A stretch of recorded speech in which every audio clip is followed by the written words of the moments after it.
오늘 여러분과 같이 나눌 하나님의 말씀은 고린도후서 6장 14절과 15절입니다. 고린도후서 6장 14절과 15절입니다. 우리 함께 봉독하시겠습니다. 믿지 않는 자들과 멍에를 같이 매지 말라. 의가 불의와 어찌 관계를 맺으며 빛이 어두움과 어찌 사귀겠느냐. 그리스도가 벨리알과 어찌 조화를 이루며 또한 믿는 자가 믿지 않는 자와 어떤 부분을 같이 하겠느냐. 이 말씀을 가지고 말씀을 전하겠습니다. 오늘 말씀의 제목은 성별해야 성실할 수 있다라는 말씀을 가지고 합니다. 성별하지 못하면 성실하고 싶어도 성실할 수 없는 것입니다. 오늘 이 말씀을 가지고 서로 교제를 나누겠습니다. 잠시 기도하겠습니다. 아버지 하나님, 우리는 성실하게 살고 싶습니다. 주변의 사람들로 하여금 불성실하다는 눈초리를 받아가면서 살고 싶지 않습니다. 남들보다 뛰어나지는 못한다 할지라도 있는 것을 가지고 최선을 다하며 성실하게 살기를 원합니다. 그러나 아버지 하나님, 오늘 말씀을 통하여 성실도 대상을 올바로 선택해야 됨을 우리가 오늘 서로 나누고자 합니다.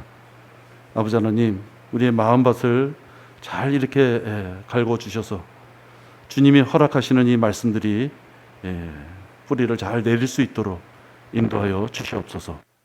마귀가 우리들의 마음을 절대로 틈타지 못하도록 지켜 보호하여 주시옵소서.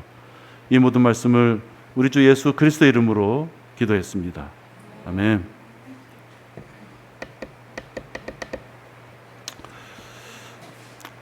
바울은 그리스도인들이 자랑해야 될 것이 있다, 이렇게 말씀합니다. 그리스도인들이 자랑할 것, 생활태도, 모습에서 자랑할 것을 말합니다. 고린도후서 1장 12절에 있는 말씀인데요, 바울이 자기의 삶의 태도를 이제 이렇게 고백하면서 자랑이다, 내 양심의 증거다, 이제 이렇게 말을 하는 겁니다. 고린도후서 1장 12절입니다. 우리의 자랑이 이것이니 우리의 양심의 증거라. 이는 우리가 진지함과 경건한 성실함으로 하되 육신의 지혜가 아닌 하나님의 은혜로 세상에서 행하고 또 너희를 위하여 보다 풍성히 행한 것이라. 바울은 고린도인들에게 가르칠 때 양심에 걸려서 후회하는 일이 없도록 그는 자신의 최선을 다한 모습을 보게 됩니다. 진지하게 행하고 또 성실하게 해놨는데, 성실이 어떤 성실이냐? 경건할 정도의 성실함으로 자기는 고린도 교인들을 대했음을 고백합니다. 또 이렇게 고린도 교회를 대할 때 육신의 지혜를 하지 않고 하나님의 지혜로 했다, 이렇게 표현합니다. 비속하고 허황된 말장난이나 또는 거짓된 과학, 사람의 전통, 세상의 유치한 원리를 따르는 철학, 이렇게 세속적인 어떠한 능력을 가지고 성도를 대한 것이 아니라 이렇게 하나님의 지혜로 진지하고 또 성실함으로 그들을 대했음을 말합니다. 그러면서 이것이 바로 바울은 자랑이다라고 말을 하는 것입니다. 우리가 육신적인 지혜로 교회를 대하는 그런 사람들도 많이 있습니다. 어떻게 보면 열린 교회가 그런 것입니다. 밴드 갖다 부르고 드럼 치고 전자음악 갖다 틀고 춤추고 무용하고, 또 어떤 교회에서는 전자오락기 들여놓고 각종 프로그램을 진행해서 세상적인 즐거움을 같이 나누는 것이죠. 그러면 성도는 늡니다. 어중이 떠중이 별난 것들이 다 모이기 때문에 성도는 늘죠. 그러나 거기에서 진지함을 찾아볼 수 없는 것입니다. 지금 바울이 얘기한 대로 진지하고 경건한 모습을 거기서 찾아볼 수 없는 것이죠. 물론 그렇게 했을 경우에 갈 길이 좀 멉니다. 육신적인 것을 채워주는 것과 육신적인 것을 채워주지 못하는 그 차이가 분명히 있기 때문에 교회 성도의 수를 늘리는 데는 어려움이 있습니다. 그러나 그것은 우리가 바라보는 것은 아니죠. 바울이 성실히 풍성하게 행한 것들은 지체들에게 이제 본이 됐습니다. 바울이 그렇게 행한 것이 바울을 바라보는 사람들에게 본이 되고 그들의 영적인 삶을 살 때 확신으로서 그들에게 열매로 맺어지는 걸 보게 됩니다. 이것이 중요한 것입니다. 그렇기 때문에 성실함이 우리에게 꼭 필요한 것을 일러줍니다. 데살로니가전서 1장 5절부터 7절까지를 보면 바울의 그러한 진지함과 경건하기까지 한 성실함이 어떠한 열매를 맺는지를 설명하고 있습니다. 데살로니가전서 1장 5절입니다. 이는 우리의 복음이 말로만 너희에게 이른 것이 아니라, 말로만, 입으로만 너희들에게 전해진 것이 아니라 능력과 성령과 대단한 확신으로 되었음이니 우리가 너희 가운데서 너희를 위하여 어떻게 했다는 것을 너희도 아는 바라. 너희들하고 대면했을 때 내가 어떻게 했는지를 니네들이 봐서 알고 있지 않느냐. 자신 있는 것이죠. 자신 있는 모습입니다. 또 너희가 성령의 기쁨으로 많은 환난 가운데서 그 말씀을 받아들여. 바울의 그러한 권면과 그러한 삶의 모습을 그들이 어려운 가운데서도 그 말씀을 받아들여서 우리와 주를 따르는 자들이 되었도다. 세상에 위치한 육신적인 지혜가 아니라 바울이 삶의 모습을 통해서 전해주는 그 말씀을 통하여 그들이 주를 따르는 자들이 됐다. 마케도니아와 아카야에서 믿는 모든 자들에게 본이 되었느니라. 그러한 것이 바로 바울의 본이 되는 모습으로 그들에게 이제 결론이 맺어지게 되는 것입니다. 바울은 지체들의 신뢰를 얻게 되는 거죠. 여러분, 본이 됐다는 것은 자기가 본으로 삼는 사람을 신뢰했다는 뜻입니다. 그 사람이라면 믿을 수 있어. 그 사람이면 절대로 그렇게 할 리가 없는데 뭔가 어려운 어떤 환경이 있었겠지. 아니면 뭔가 잘못된 이야기일 것이야 라고 얘기하는 것이죠. 그게 신뢰입니다. 바울은 이렇게 말로만 성실한 것이 아니고 실라와 디모데 그리고 디도를 개인적으로 가르칩니다. 학교에서 닫혀진 어떤 공간 내에서 가르치는 것이 아니라 함께 사역하는 생생한 영적 전쟁터인 현장에서 그들을 직접 훈련시켰습니다.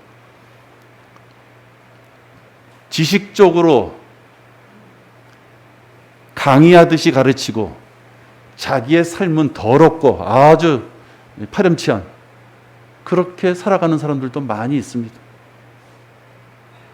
음욕을 품으면 잘못이라고 해놓고 여자에게 손대는 목사나 부흥사들 많이 있습니다.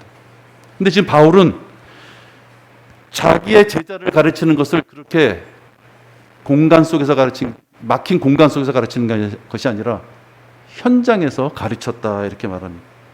그리고 또 디모데에게는 믿는 자들의 본이 되라라고 요구합니다. 본이 된다는 것은 성실함이 없어서는 본이 될 수 없는 것입니다.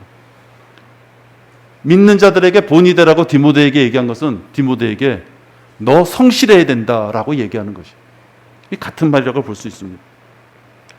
바울의 사역에 숨김없이 경건하게 한 이 성실함이 없었다면 이렇게 귀한 영적 아들을 낳을 수 없을 것입니다.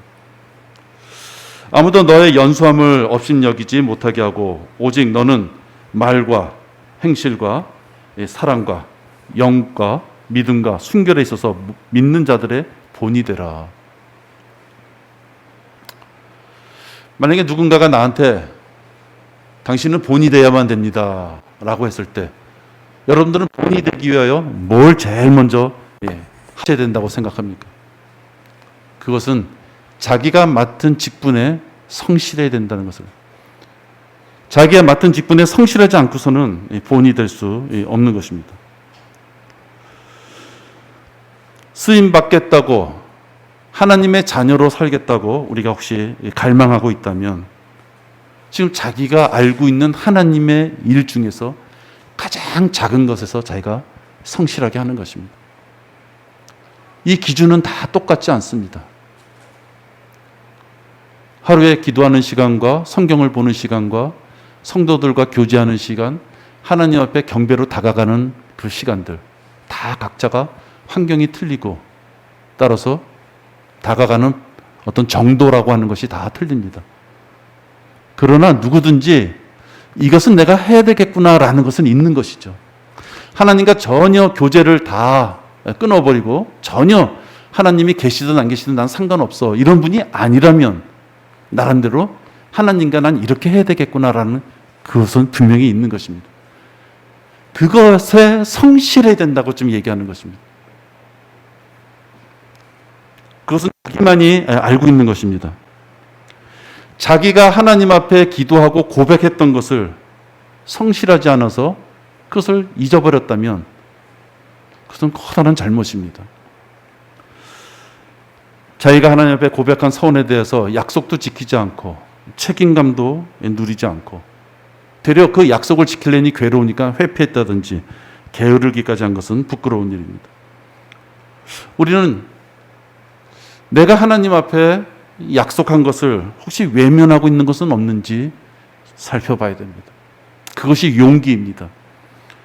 그리스도의 몸된 교회에 헌신을 고백해놓고 그것을 외면하고 있는 것은 아닌지 자기가 생각해 봐야 됩니다. 지체들 간에 약속을 해놓고도 지키지 않은 것이 있는지 그것도 생각해 봐야 됩니다. 왜? 그 약속들을 하라고 하나님이 강요하신 것이 아니라 내가 하나님의 자녀로서 이것은 해야 되겠다고 여러분이 하나님 앞에 고백한 것이 있다면 바로 그 부분을 확인을 해보셔야만 됩니다. 지금 내가 말한 것들에 진지함이 없었다면, 성실하지 않았다면 상과 유업을 주겠다고 말씀하신 그 기준에는 함량 미달입니다. 여러분, 하나님은 자연 법칙을 어긋나게 하시는 분이 아닙니다. 기적과 이적은 하나님의 어떠한 능력과 그 때에 맞춰서 우리에게 말씀을 주시기 위하여 자연 법칙에 없는 것을 활용하시지만 기본적으로 자연의 법칙을 어긋나시는 분이 아닙니다. 조화를 이루시는 분이지 부조화를 요구하시는 분이 아닙니다. 누군가가 하나님 앞에 약속했다면 그것은 하나님께서 언제 그것을 지키려는지 분명히 기다리시고 계실 겁니다. 바울이 자랑한 것처럼 하나님의 자녀들이 하나님께 교회 또는 성도들 간에 약속한 이 성실함은 반드시 지키셔야만 됩니다. 그런데 여러분, 이렇게 하나님과의 관계에서의 성실함, 지금 바울의 예를 든 것처럼 이것도 중요하지만 세상살이에서의 이 성실함도 중요합니다.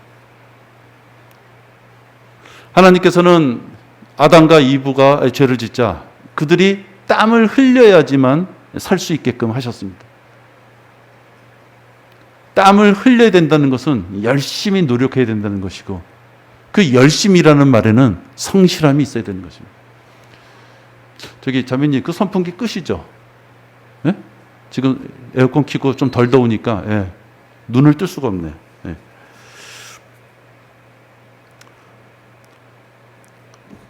구원을 받은 사람들도 분명 성실하게 열심히 일을 해야만 됩니다. 데살로니가 후서에 이렇게 보면은 쉽게 하나님께서 성실해야만 됨을 말씀하고 계십니다. 데살로니가 후서 3장 8절입니다. 아무에게서도 양식을 거저 먹지 않고 도리어 주야로 수고하고 애써 일하여 너희 가운데 아무에게도 부담이 되지 않도록 했노라. 양식을 거저 먹지 말라. 또 10절에 보면 3장 10절입니다. 우리가 너희와 함께 있을 때에도 너희에게 명하기를 누구든지 일하기 싫어하거든 먹지도 말라 하였느니라. 여러분, 무노동 무임금이라는 말이 있습니다. 흔히 쟁의할 때 많이 나오는 이야기입니다. 일하지 않고서는 가져가지 말라, 뭐 이런 얘기죠. 남의 양식을 거저 먹어서는 안 된다. 또 하나님께서는 게으른 자를 싫어하십니다. 바울은 심지어 게으른 자들을 악한 짐승이다라고 말합니다. 그러면서 게으른 탐식가다라고까지 비난했습니다. 하나님 앞에서 성실한 것뿐만이 아니라 이 세상에서도 성실해야만 됨을 얘기하고 있는 것입니다.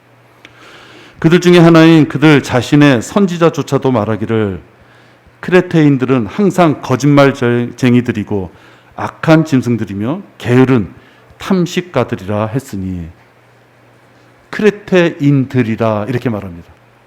여러분, 크레테인들이라고 해서 다 게으르고 다 못됐겠습니까? 그러나 바울은 한 지명의 이름, 그리스의 한 서민 지명의 이름을 딱 얘기하면서 그들은 이러한 자들이다라고 비난합니다. 요즘 인본주의 사고로 봤을 때 보면 이것은 인종차별주의적인 아주 잘못된 표현이다, 이렇게들 말하는 자들이 있습니다.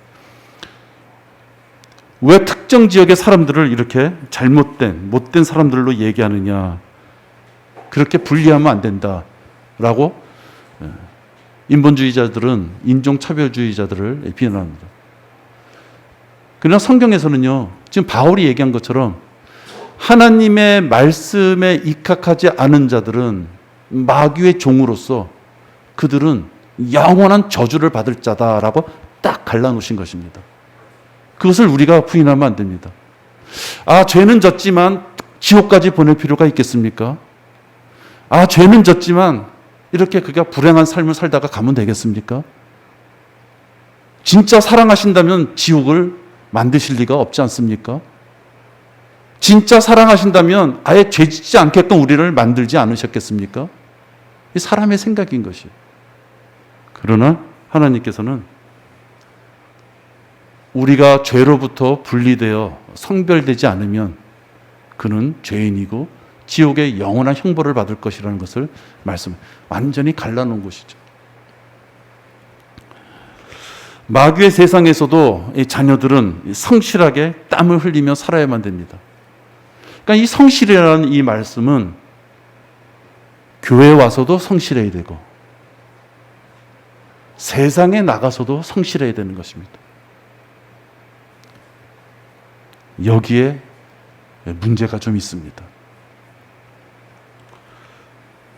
특히 자신을 의로운 사람이라고 생각하는 사람들이 이 마귀의 함정에 걸려드는 것입니다.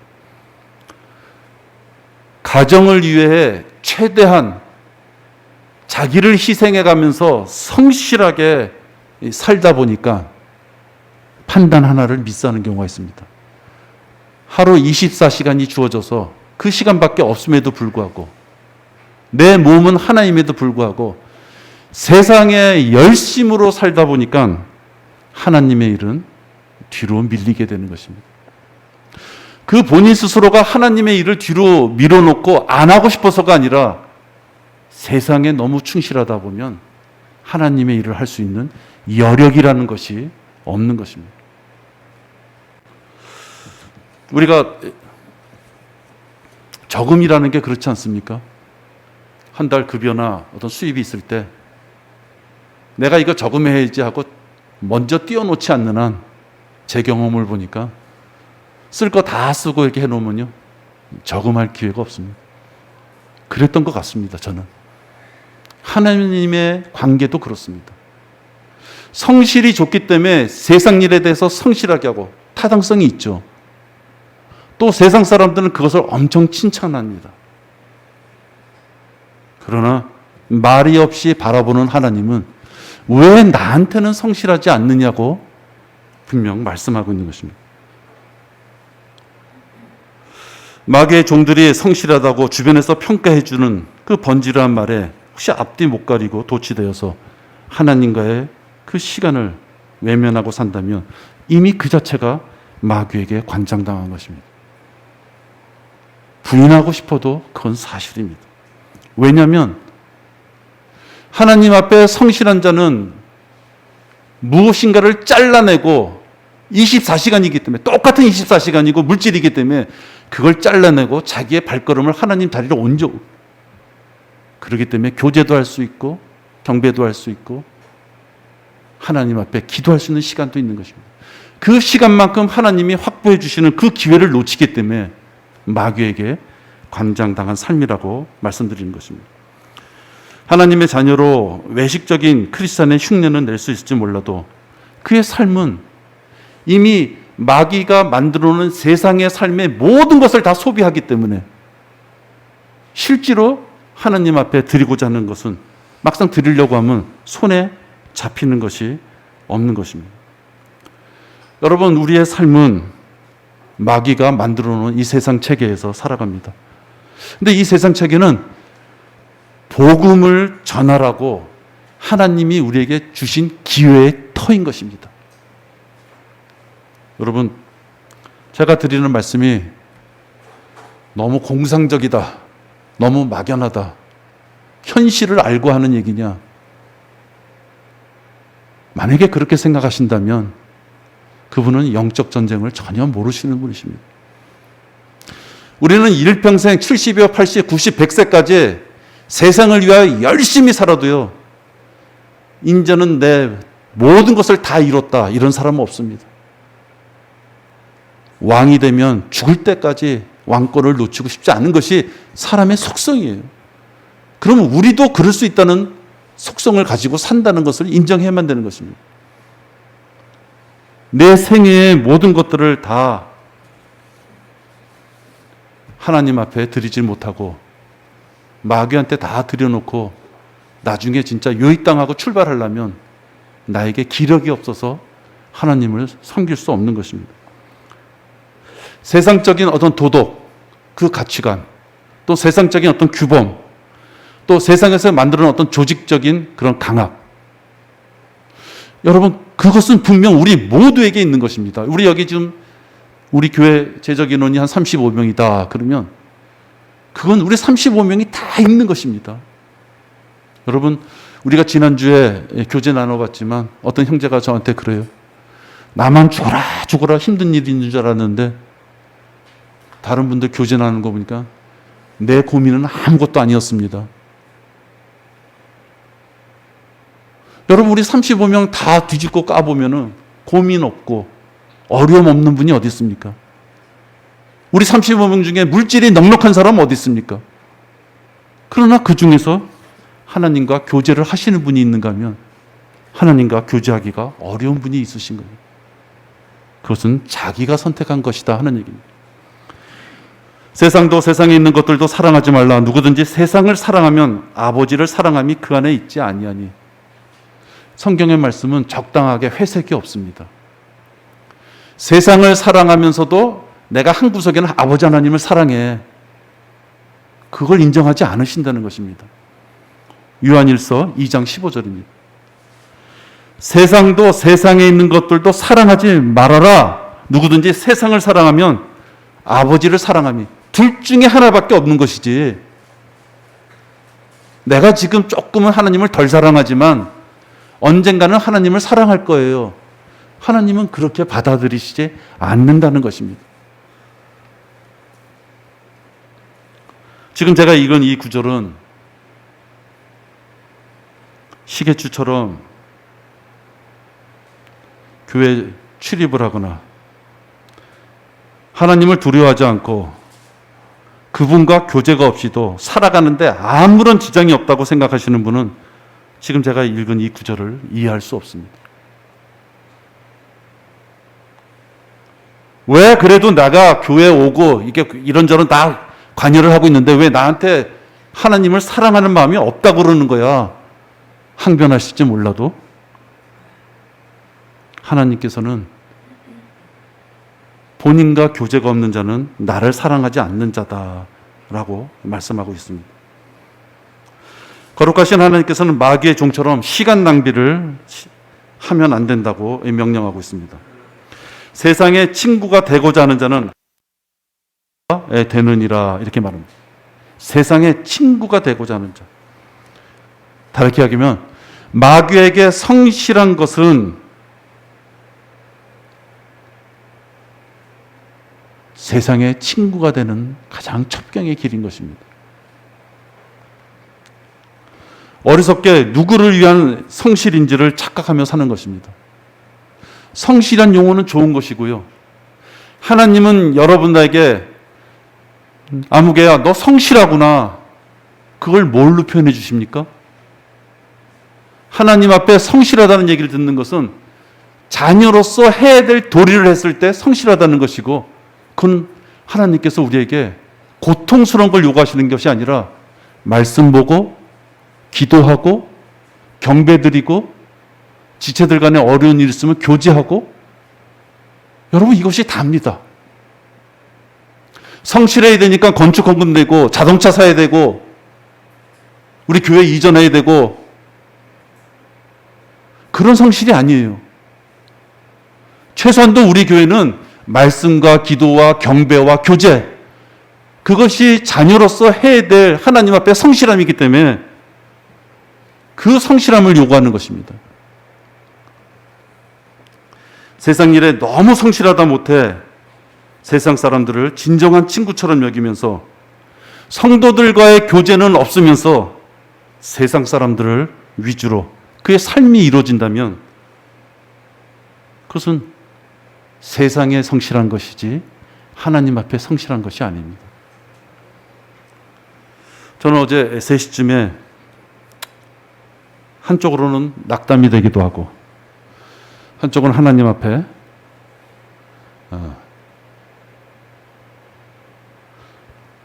주님의 도구로서 내가 올바로 사용되고 있느냐,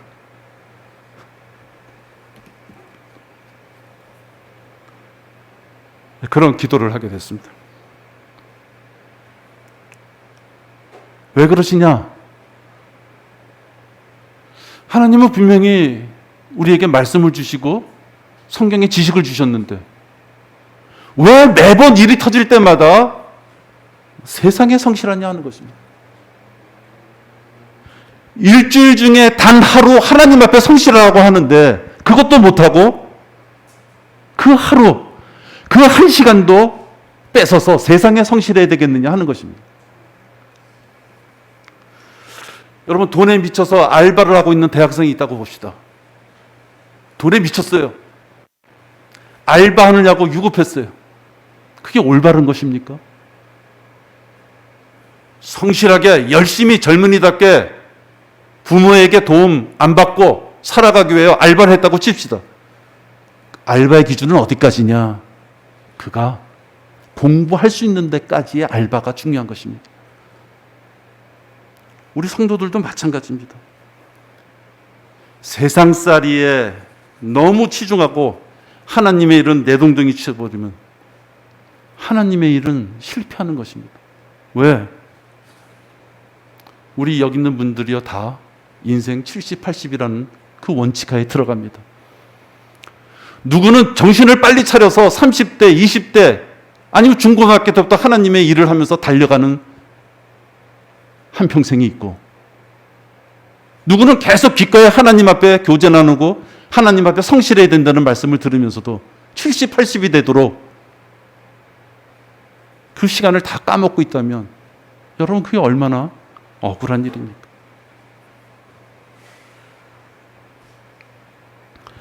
여러분, 그런데 왜 우리가 그걸 알더라도 하나님 앞에 성실하게 못 다가서는 걸까요? 그것은 오늘 여러분이 읽은 이 본문 구절에 있습니다. 그리스도인들이 불의한 것과 성별해야 된다는 것을 모르는 것입니다. 불의한 것이 얼마나 더럽고 추악스러우며 하나님이 너무너무 싫어하시는 것을 알지 못하기 때문입니다. 믿지 않는 자들과 멍에를 같이 매지 말라. 같이. 의가 불의와 어찌 관계를 맺으며 빛이 어두운가 어찌 사귀겠느냐. 같이 하지 말고 맺지 말고 사귀지 말며 그리스도가 벨리알과 어찌 조화를 이루며 조화를 가꾸지 말며 어떤 부분을 같이 하겠느냐. 우리도 같은 소리를 너무 자주 하면 듣기 싫죠. 칭찬도 너무 자주 하면 진짜로 칭찬하는 건가, 건성으로 하는 건가, 좀 그럴 때가 있습니다. 근데 지금 여기 14절과 15절에 보면 같이 맺지 말고, 관계를 맺지 말고, 어찌 사귀겠느냐, 어찌 조화를 이루겠느냐, 어찌 그들과 같이 하겠느냐. 뭔가 계속 잘라내는 걸 얘기하는 것입니다. 세상에 길 가는 사람들은 지금 이 두 구절에 맞춰 살아가면은 아무 문제가 없습니다. 성실하다고 하는 것이죠. 사회성이 있다는 얘기 들을 수 있습니다. 사람 좋다는 얘기 들을 수 있습니다. 그러나 하나님 앞에서는 올바로 서지 못한 자입니다. 너무 무지하든지 하나님 말씀을 진짜 너무 우습게 알든지,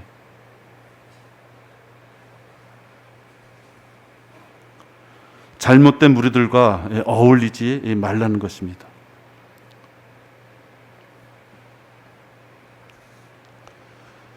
하나님께서 이렇게 여러 가지의 경우를 통해서 그들과의 관계를 끊어야 된다고 하는 것은 그들과 관계를 끊고 혼자 산속에 가서 살아라 하는 것은 아닙니다.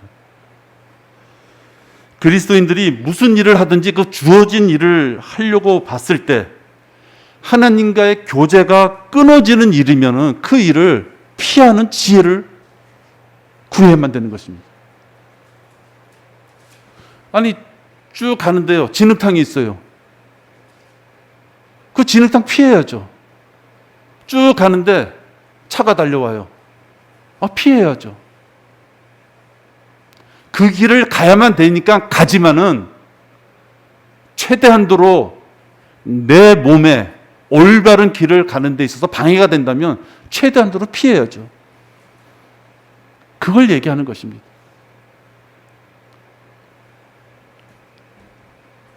사도 바울은 고린도전서 5장 9절 10절에서 이렇게 얘기합니다. 고린도전서 5장 9절과 10절입니다.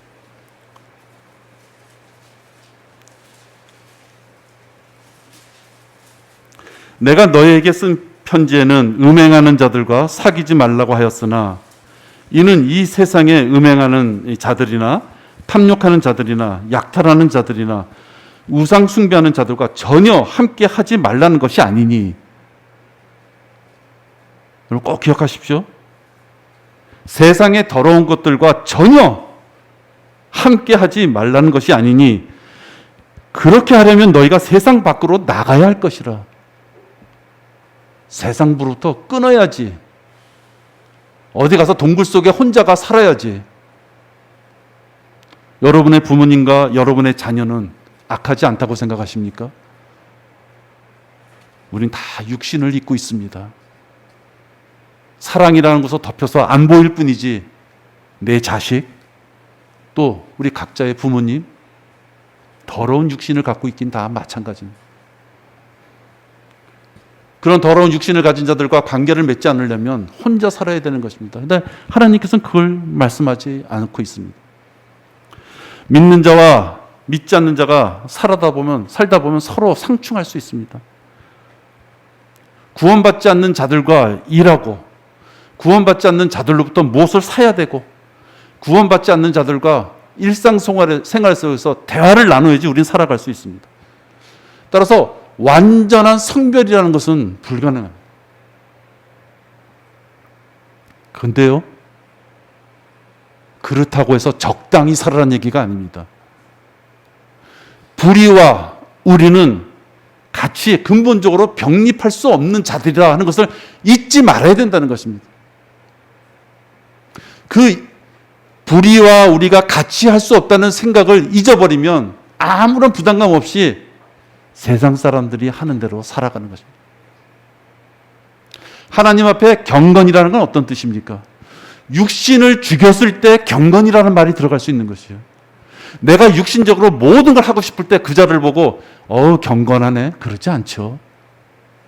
하나님 앞에 경건하게 성실함으로 다가간다는 것은 내의 육신적인 어떤 욕구를 죽여가면서 가야 된다는 걸 얘기해요.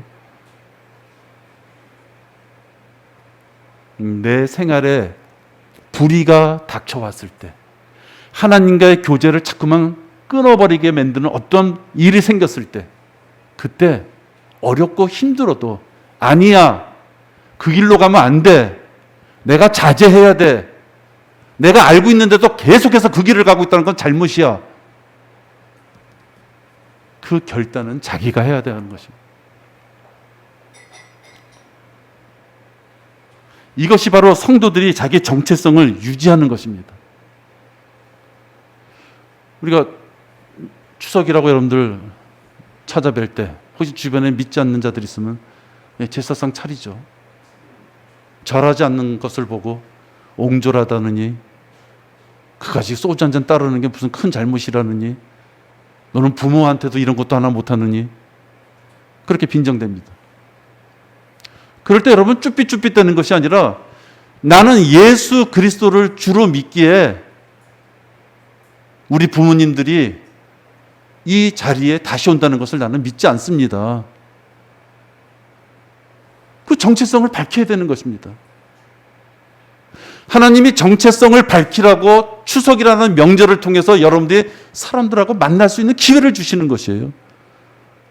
추석이라는 걸 통해서 여러분들을 마귀의 종로로 타라고 그 추석을 주신 것이 아니라 여러분의 정체성, 거기에 성실함을 보여야죠. 집안의 어른이 눈 부라리면서 술 따라 했을 때 그 어른의 그 모습에 세상적인 것에 성실해서, 그래, 이 정도는 해야지 뭐, 내가 진짜 뭐 귀신이 온다고 해서 진짜 이거 하겠어?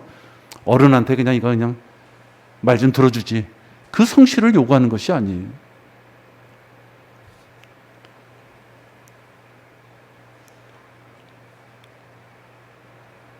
성경적인 이 성별은 하나님의 명령입니다.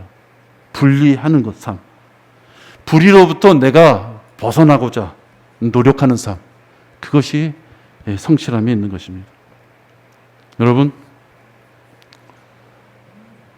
저는 이건 확신을 가지고 말씀드립니다. 저는 어렸을 때 쭉 살아오면서 내가 가는 교회에 가장 가까운 교회가 제일 좋은 교회다. 그땐 교리도 몰랐었어요. 30대 초반. 그래서 직장 때문에 열 몇 번을 이사 다녔는데, 그럴 때마다 집에서 제일 가까운 데 다녔어요. 그래야지 수요, 철야 뭐 이거 있잖아요. 애들 데리고 가려면은 제일 가까운 데.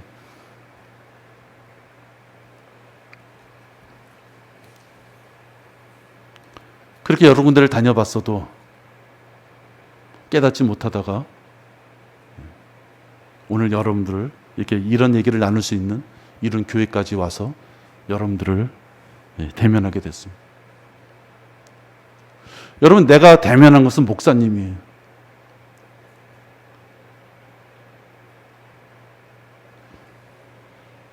본인의 교리가 잘못된 부분에 대해서 인정하시고 성별하셨어요. 그 성별은 여러분 우스갯소리의 성별이 아닌 것입니다. 모든 관계를 끊는 것이에요. 관계를 끊는다는 것은 마귀가 스스로 도망갑니까? 온갖 뒤에서 별난 욕을 다 하더라도, 그걸 감수하더라도 잘못된 것에부터 성별하는 것입니다. 그 잘못된 것에서 성별한다는 것은 여러 가지가 있지만 물질적으로도 굉장한 어려움이 있는 것입니다.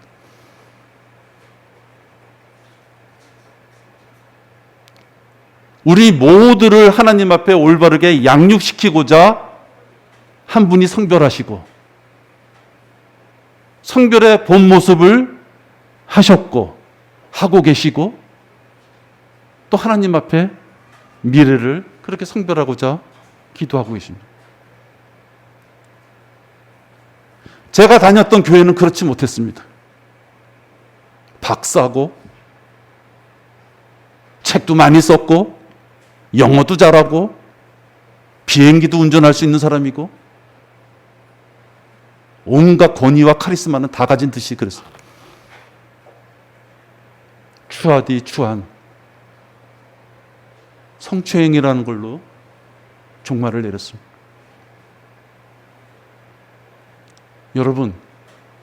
여러분 주변에 한 교회로서, 지역교회로서 우리가 성장하는 이 모습보다 얼마나 더 훌륭한 교회가 어디에 있습니까? 개인적인 권위를 가지고 여러분을 닥달합니까? 물질을 가지고 여러분을 닥달합니까? 여성의 나머지 부분을 책임져 달라고 닥달합니까?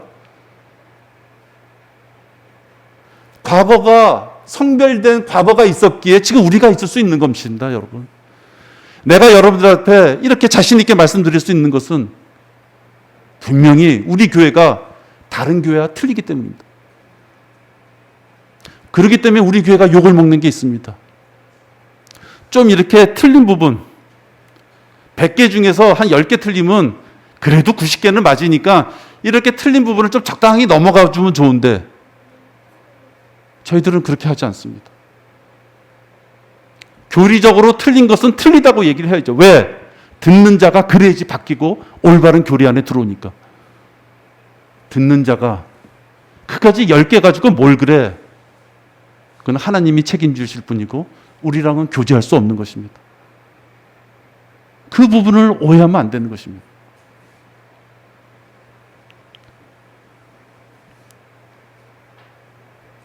여러분, 하나님은 우리에게 큰 것을 요구하지 않으십니다. 자기 생활 속에서 자기가 알고 있는 성경 지식을 통해서 이거는 해야 되는 거야 라는 거 있으면 그 일에 성실하기 바랍니다. 제가 욕심을 부린다면 일주일에 6일 세상에 나가 성실하게 열심히 일하시고 일주일에 하루 하나님 앞에 성실하시고 편안한 안위를 받으시고 하나님이 주시는 복을 누려보고 생각해보고 감사함을 고백할 수 있는 그 하루를 확보하시기 바랍니다. 기도하겠습니다. 아버지 하나님 감사합니다. 우리들은 성실하기를 원합니다. 마귀에게 종로로 타는 그런 세상적인 성실함, 그것에서부터 하나님 아버지 앞에 성실함으로 다가갈 수 있도록 아버지 하나님 저희들의 연약한 믿음을 세워주시기를 간절히 기도를 드립니다. 아버지 하나님 이 시간 같이 하지 못한 지체들이 있습니다. 참으로 마음이 아프고 안타까우며 아버지 하나님 답답하기까지 합니다. 어떻게 그렇게 세상에 대해서는 성실하면서 아버지 하나님 앞에 등을 돌립니까? 참아주시고 기다려주시는 아버지 하나님, 그 아버지 하나님을 두려워할 줄 아는 지혜가 있어야만 됩니다. 아버지 하나님, 우리 교회에 함께하는 이 지체들 어느 누구 하나 주님 앞에 사랑받지 않는 지체가 없습니다. 아버지 하나님, 주님 앞에 다가서는 그 시간이 우리의 생애 동안에 가장 기쁜 시간임을 깨닫게 하여 주시옵소서. 이 모든 말씀을 우리 주 예수 그리스도 이름으로 기도했습니다. 아멘.